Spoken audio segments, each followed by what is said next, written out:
The day Elias died, he told me to go wait by the cliff's edge. Your bride is going to fall right out of the sky, he'd wheezed. It's a gift from the Almighty, just for you. I looked down at the ethereal beauty lying in the dirt, her ether core, the source of her magic, ripped clean out of her. I knew who she was. The patients who came to our secluded valley often gossiped. She was Seraphina Vance, the prodigy of Apex Sanctuary. Born with a perfect core, a wizarding genius. I dug a hole in the earth and buried Elias. I placed a bottle of his favorite honey bourbon on top of the mound. The old man loved the bottle more than life itself. I figured he wouldn't want to be sober in the afterlife. After tipping my hat and standing in silence for a long moment, I turned and headed for the cliff he'd pointed out. Your bride is going to fall right out of the sky. It's a gift. His trembling hand had patted my head, leaving those words as his legacy. At noon, I looked up. The sky was clear blue. Not even a feather drifted down. Sprout hopped around impatiently next to me. Is she coming or not? We've been waiting for hours. I frowned at the little creature. Elias never lied. Wait a bit longer.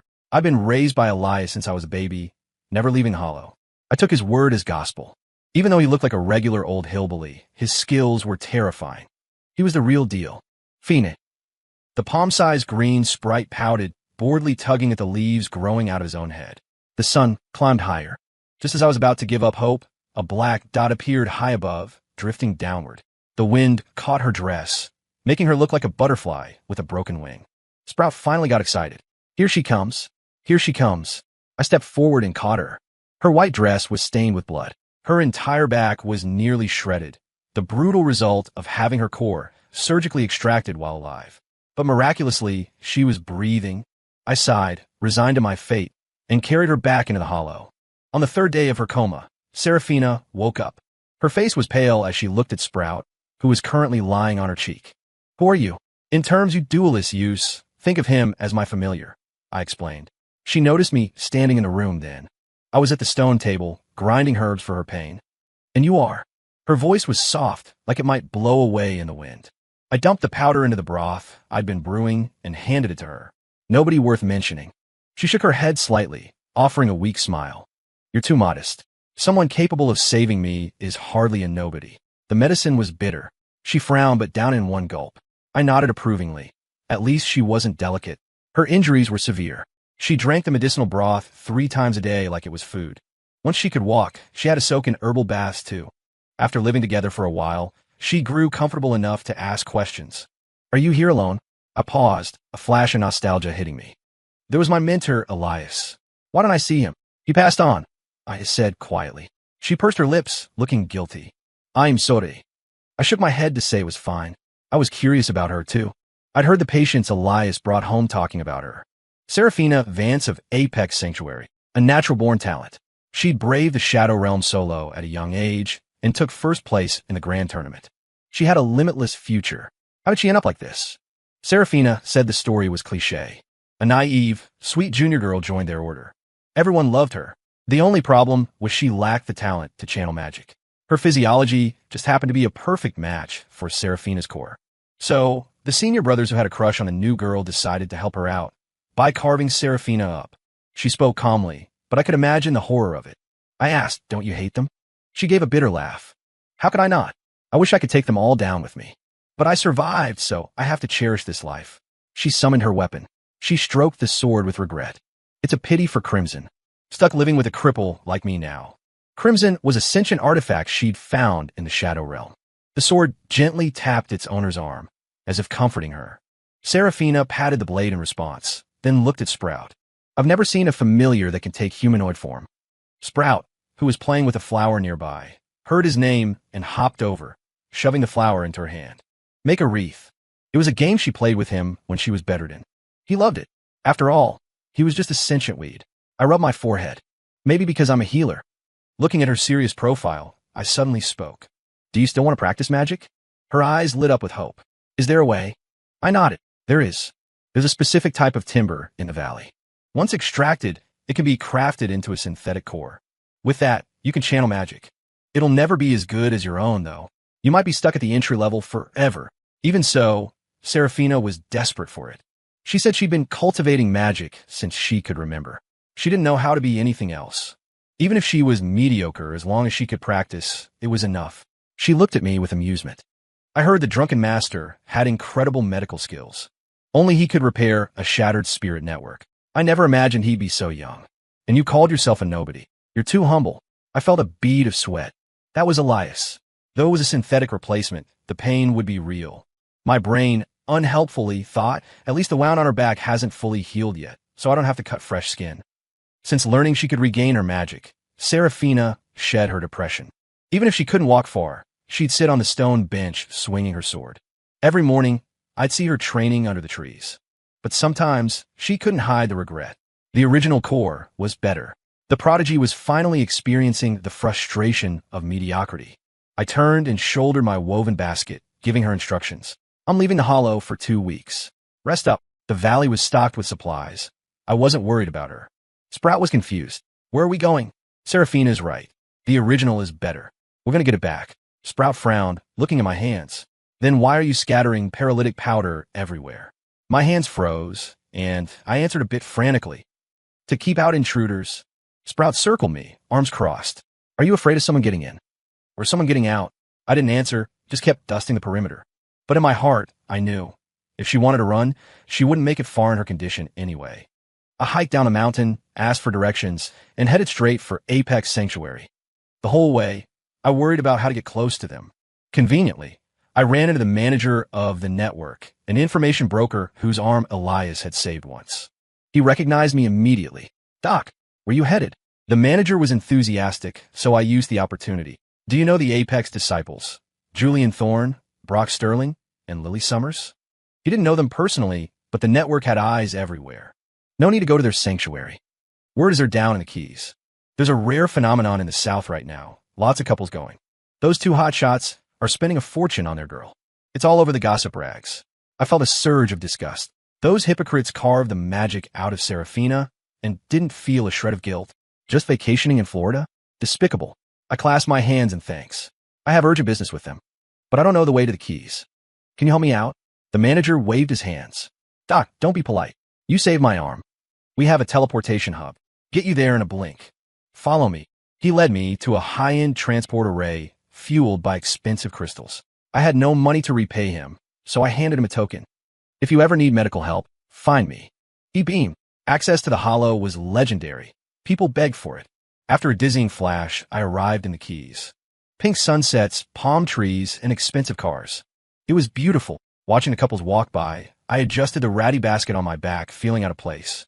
I was looking for a cheap motel when I heard a girl's voice. Julian Brock, hurry up. I turned.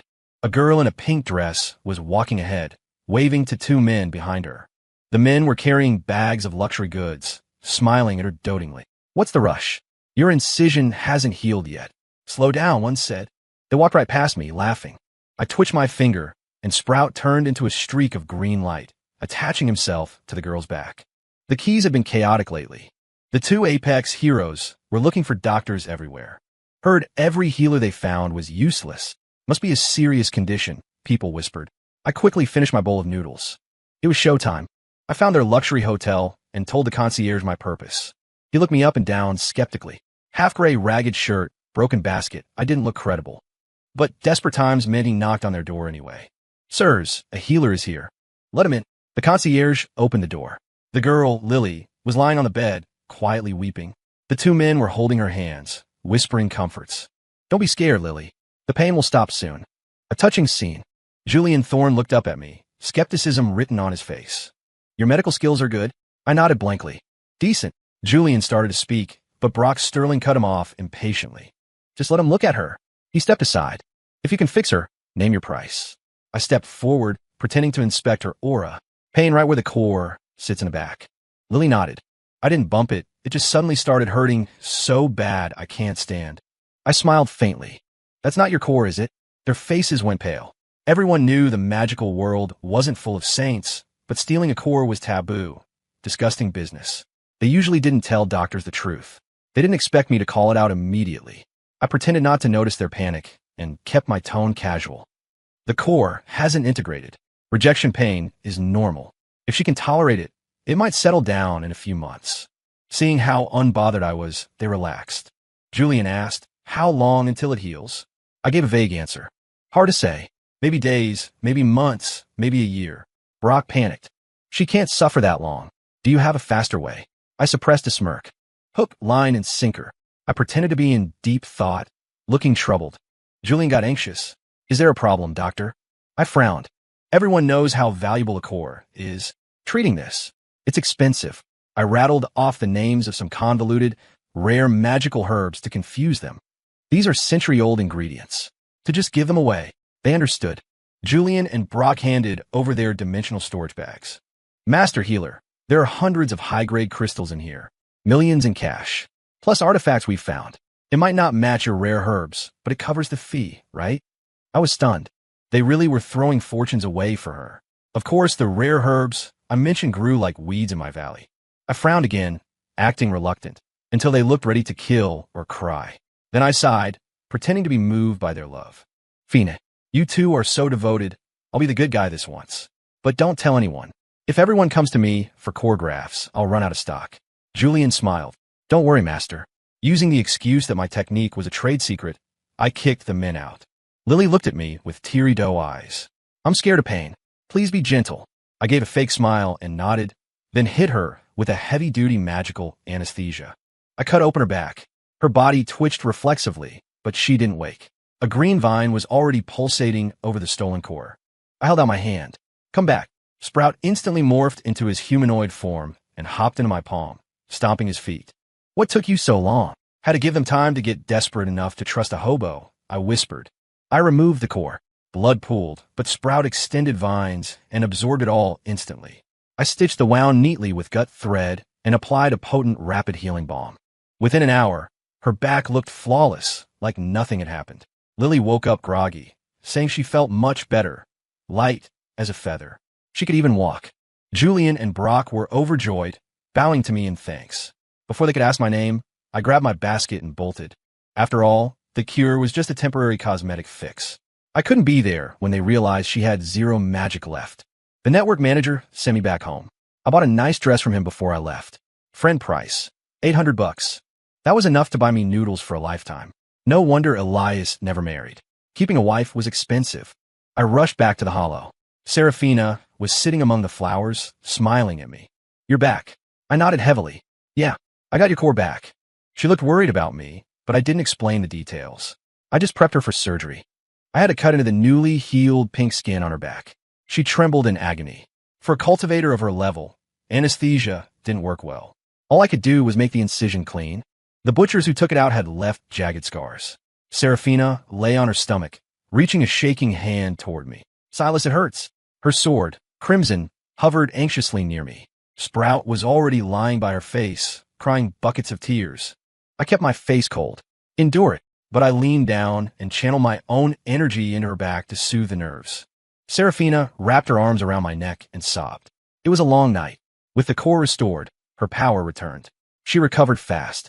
In the blink of an eye, she was the breathtaking Serafina of Vance again.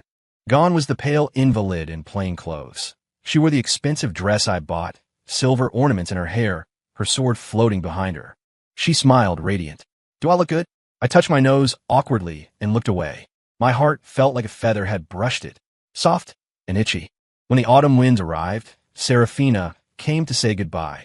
My face fell. My voice dripped with a sourness I didn't know I had. What? You want to go back to your brothers? Not afraid they'll skin you again. Serafina put a piece of sweet and sour rib in my bowl and tilted her head. No, but I'm still a disciple of Apex Sanctuary, and my brothers harmed a fellow disciple. There has to be a reckoning. She said the headmaster and elders had always been kind to her. They were probably worried sick looking for her. Watching her naive expression, I had different thoughts. I didn't get out much, but I knew people. My patients were often victims of their own families. The star pupil vanishes. Her attackers go on vacation. Did the elders really not know? Serafina patted my head. Stay here and be good. Last time I waited for you. This time, you wait for me. Watching her walk away, I pouted.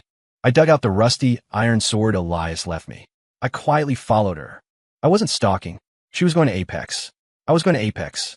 Same direction. I bought a mule and rode it slowly. But fate has a sense of humor. I ran smack into Julian, Brock, and Lily on the road. Brock's eyes turned red with hate. Scammer, we've been looking for you. I cover my face with my sleeve. Don't accuse innocent people. We've never met. Brock spat. Shut up. Give back my sister's core. He raised his sword to strike. I rolled on the ground, making my gray clothes even grayer. I frantically unwrapped the iron sword. Elias said it was an ancient artifact, only to be used in life or death situations. I figured this was it. I raised it high, and Brock's blade sheared the tip right off. Clang. The broken metal hit the dirt. I froze. That's it. Before I could mourn the artifact, Brock's second strike came down. I closed my eyes, but the pain never hit. A white light flashed. A sword hovered in the air, blocking the strike. Julian gasped. Crimson.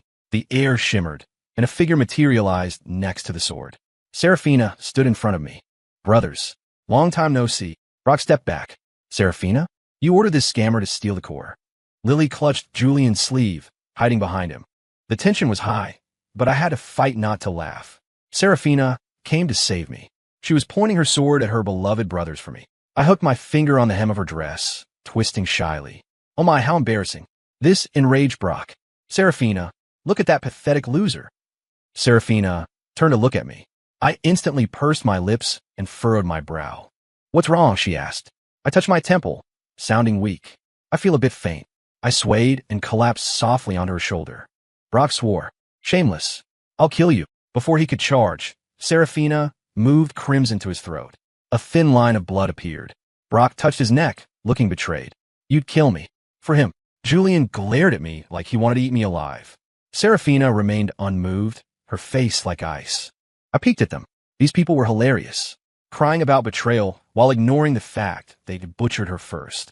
I nuzzled Seraphina's shoulder, pretending to be terrified. I mumbled, so scary. My voice was quiet, but loud enough for everyone to hear. Seraphina reached up and touched my ear, whispering, don't be afraid. It's okay. Then, she scooped me up in a bridal carry and walked into the inn behind us. I panicked for a second, reflexively wrapping my arm around her shoulders. Just as I was thinking a grown man being carried like this was inappropriate, I saw the fire in Julian and Brock's eyes. I immediately crinkled my eyes in a smile at them, then rested half my face on Seraphina's shoulder. Furious, they stomped in after us. Upstairs, Seraphina placed me gently on the bed. Rest a bit. I'll be right back. I nodded with a smile. As soon as the door closed, I sprinted to it, pressing my ear against the wood. Seraphina, don't be fooled by that man, Brock was yelling. He stole the core right from under our noses in broad daylight. He's dangerous. Seraphina let out a cold laugh. Wasn't stealing. It was returning property to its owner. Brock stomped his foot. Julian spoke up, his voice deep. Are you still blaming us? I know we made a mistake, but we never meant to harm you. If you hadn't fought back so hard, you wouldn't have fallen off the cliff. We actually hired the drunken master to heal you. We knew you'd be fine. The audacity. Elias was dead. Who did they hire? A ghost. I shook my head in disgust and leaned closer. Julian continued. You've always been the golden child. You don't understand Lily's pain. She can't use magic. People mock her. She cries in secret. How could I stand by? You've always taken care of us. Surely you won't hold a grudge over this. I wanted to kick the door down and kick him in the teeth. Seraphina laughed, but it sounded angry. I always thought you were smart, Julian. Turns out you're just a snake. Don't try to guilt trip me. You mutilated a fellow disciple. I'm reporting this to the headmaster. Brock punched a table. We wronged you, fine, but you got the core back. I think you're bewitched by that man. You don't care about our bond anymore. They stormed off. Seraphina opened the door and walked toward me. I scrambled back to the bed, folding my hands over my stomach, pretending to sleep. But I forgot Sprout, the little troublemaker. He was standing behind the door, grinning at her. Her footsteps approached the bed.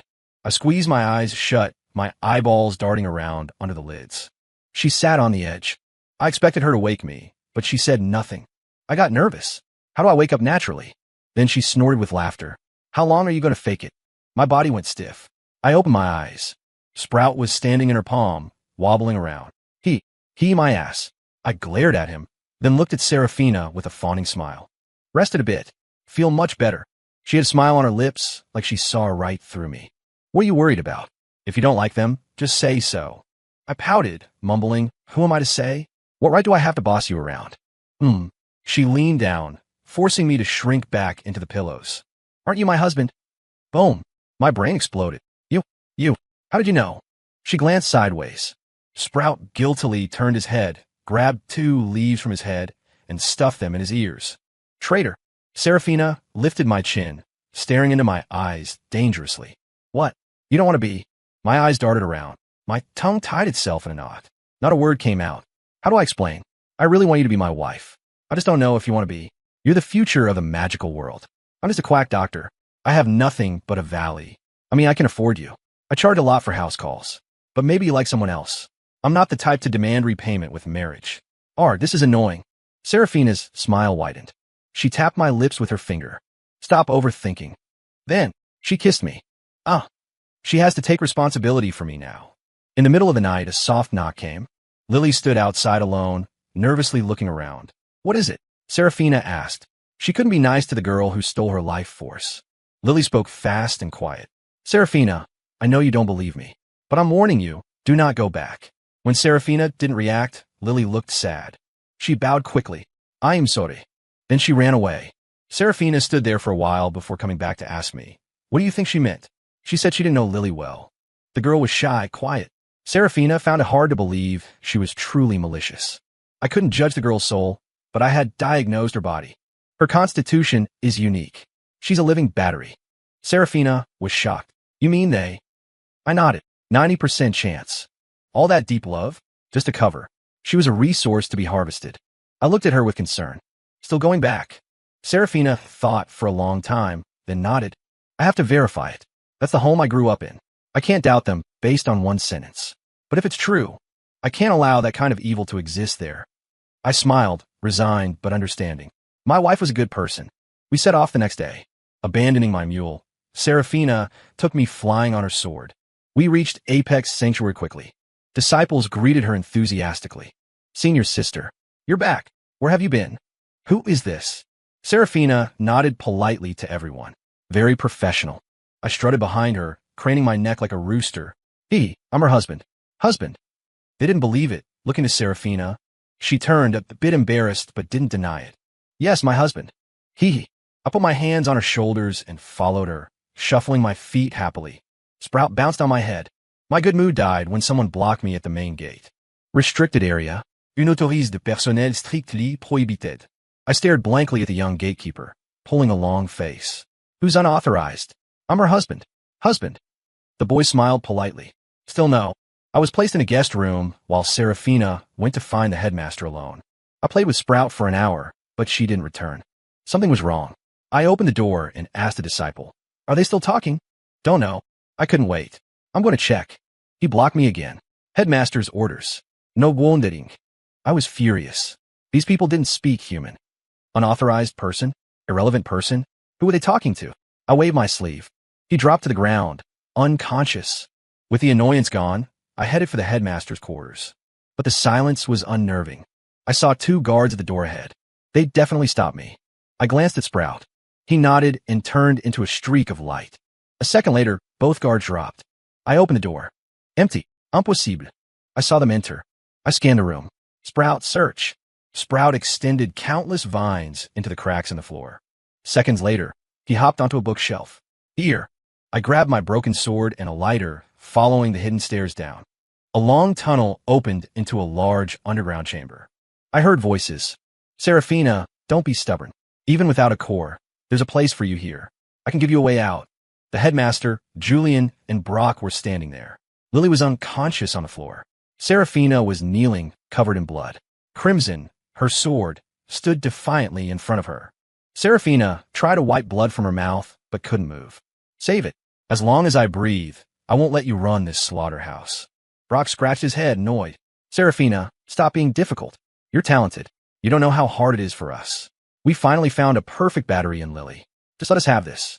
When we ascend to higher realms, we'll be your shield. No one will look down on you. I roll my eyes so hard it hurt. Nice calculation. Power for them, glory for them, and a broken body for her. Lily was a special vessel, but she had no magic. If she had a core, she could cultivate energy they would then drain from her through. Animate means. Repeatedly. It was a fate worse than death. I stepped out of the shadows.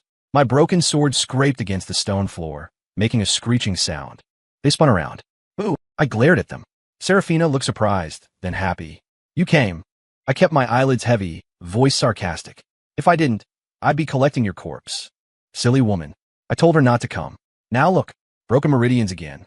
I walked up to her and pointed my broken sword at the old bald guy. This the headmaster who treated you so well. Seraphina laughed bitterly, resting her head against my back. I was wrong. You can't know a person's heart. Next time, I'll listen to you. The bald headmaster stroked his white beard pretentiously. Ignorant child. Julian drew his sword and charged. You want to die? Fiend it. Julian was indeed a prodigy. The strike was powerful. Pity for him, my master's sword was better. One swing. His head separated from his body. Blood splattered my robe. I frowned. Good thing I brought a spare.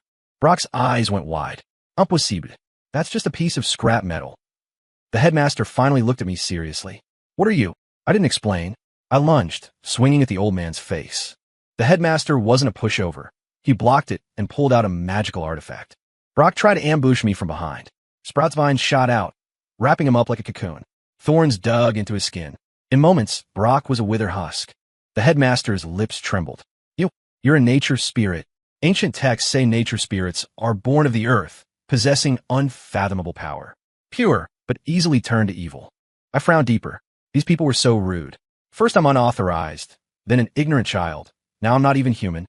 I killed him with one strike. The old bald guy was annoying. He bled more than the others. Seraphina had passed out, thankfully missing the sight of me covered in gore. Sprout, being helpful, absorbed the mess. I picked Seraphina up. Sprout struggled to drag Lily out with his vines, straining his tiny body. Hey, help me. I shrugged. Full hands. He cursed me the whole way back. At the foot of the mountain, I dropped Lily off at a nearby town. Being a normal human was the best ending for her. Then, I hauled my troublesome wife back to the hollow. Night fell. Moonlight washed over the valley. Seraphina was in a medicinal bath, sweating profusely. Husband, it hurts. I was suspicious.